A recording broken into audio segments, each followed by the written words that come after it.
je suis Eve Sokang, mais appelez-moi Sofak. Bienvenue sur ma page Facebook, mon compte Instagram ou ma chaîne YouTube en fonction de la plateforme de laquelle vous nous suivez. Sofak est une émission qui vous présentera les informations vérifiées que vous voyez dans vos fils d'actualité.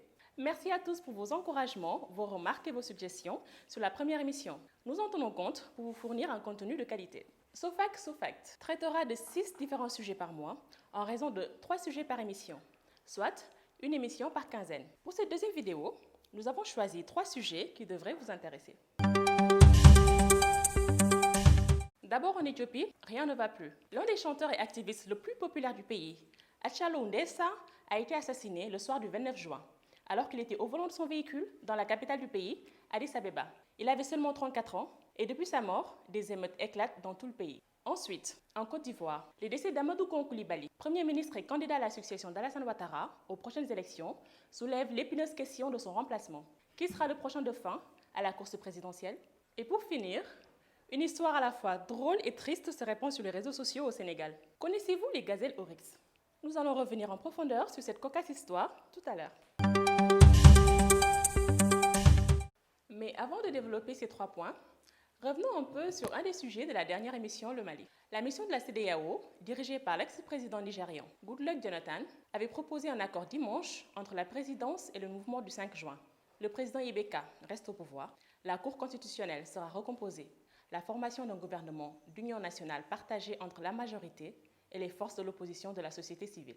Cette proposition a été refusée par le mouvement du 5 juin qui continue de réclamer le départ du président. Une nouvelle délégation composée des présidents du Sénégal, de la Côte d'Ivoire, du Ghana, du Niger, sera présente cette semaine pour une ultime négociation.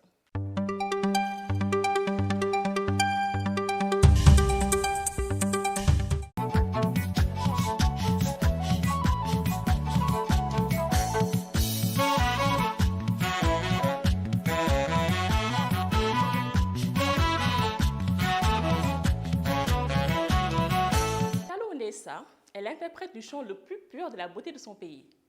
Il représentait le groupe ethnique le plus important de l'Éthiopie, les Oromo. Découvrons ensemble un petit extrait de son album Waye Kenya, sorti en 2013 et qui devient cette année-là numéro 1 des ventes dans la catégorie musique africaine sur Amazon. Waye Kenya yo itidhisan sila naman isu dubbi Kenya takkantane oto jirru takkanjire mal godu. Il a été abattu le soir du 29 juin 2020 au volant de son véhicule et transporté immédiatement à l'hôpital où il décède des suites de ses blessures et où des milliers de personnes s'étaient regroupées pour prendre de ses nouvelles. Bien que son ethnie soit majoritaire en Éthiopie, elle a toujours dénoncé des discriminations politiques et économiques de la part du pouvoir central. Ces chansons qui dénonçaient ces injustices sont devenues les hymnes scandés durant les manifestations de 2016 en Éthiopie. En signe de protestation à sa mort, des émeutes ont éclaté à travers tout le pays et on dénombre plus de 239 morts selon les autorités qui ont coupé Internet dans la capitale. Certains ont été tués lors de la répression des manifestations par les forces de l'ordre et d'autres dans des affrontements entre membres de diverses communautés. Qui a tué le chanteur le plus populaire d'Éthiopie? Rien n'est sûr.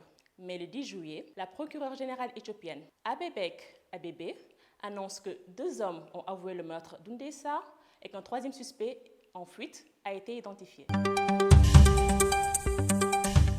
Le Premier ministre ivoirien, Amadou Gon Coulibaly, décédé le 8 juillet, a été inhumé vendredi dans son fief de Korogo, dans le nord du pays, au terme d'une semaine de deuil national. Pour rappel, il a été désigné comme successeur à Alassane Ouattara à la tête du RHDP. Alassane Ouattara ne se représentait plus aux élections présidentielles. Il est parti en France en mai et a subi un examen du cœur dans un hôpital à Paris. Il y restera quelques semaines, faisant naître les interrogations sur l'impact que cette convalescence aura sur la campagne du candidat du RHDP à la présidentielle d'octobre prochain. Il avait en effet déjà subi une greffe en 2012 et à la surprise générale, le 2 juillet 2020, il rentre en Côte d'Ivoire et reprend service alors que les médecins français recommandaient 6 mois de repos. Il fera un malaise le mercredi 8 juillet, en plein conseil des ministres, et sera transporté dans une clinique privée où il décédera. Il était tout juste âgé de 61 ans. Sa mort soulève la question de son remplacement. Qui prendra sa suite au RHDP?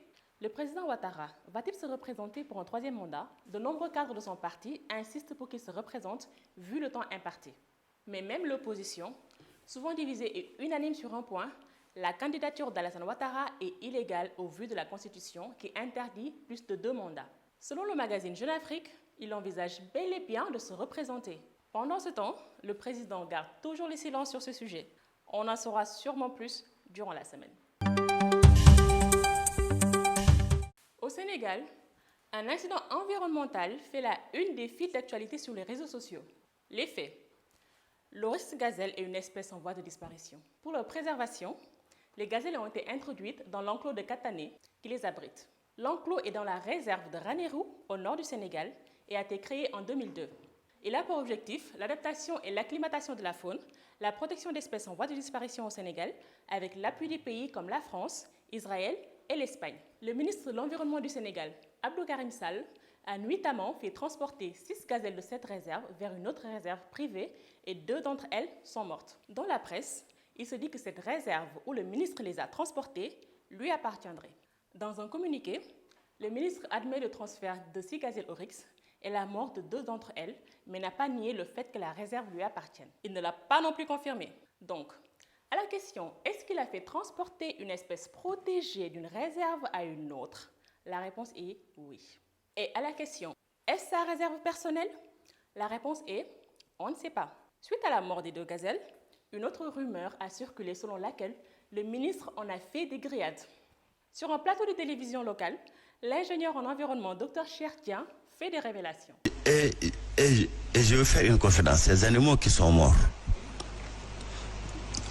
ont fini en steak. C'est-à-dire? Il les a abattus quand les animaux étaient blessés et étaient au stade de la mort. Il les a abattus pour en faire du steak. Et ça, nos collègues nous ont confirmé que quand vous dites il, vous parlez de... Le ministre de l'Environnement. D'accord. Mais c'est grave. Ces propos ont choqué les activistes et les défenseurs de l'environnement qui ont appelé à la démission du ministre. Alors, monsieur le ministre, a-t-il fait des grillades de ces espèces protégées? La réponse à cette question est « on ne sait pas ». Le ministre n'a pas voulu répondre à cette question. Selon lui, ce transfert est légal et a suivi le protocole en vigueur de transfert dans une ferme privée et une pratique courante et normale. En attendant, monsieur le ministre est toujours en place et les défenseurs de l'environnement continuent de demander sa tête. Voilà les 3 sujets que mon équipe et moi avons choisi d'aborder dans cette édition de SoFac, SoFact. Si vous avez des questions sur ces sujets, mettez-les en commentaire, ou si vous voulez que nous parlions d'un sujet en particulier, mettez-les aussi en commentaire ou envoyez-nous des messages privés. Et surtout, n'oubliez pas de partager cette vidéo. Abonnez-vous ou suivez notre chaîne pour plus d'informations sur l'Afrique. Merci et à très vite pour une nouvelle édition de SoFac, SoFact.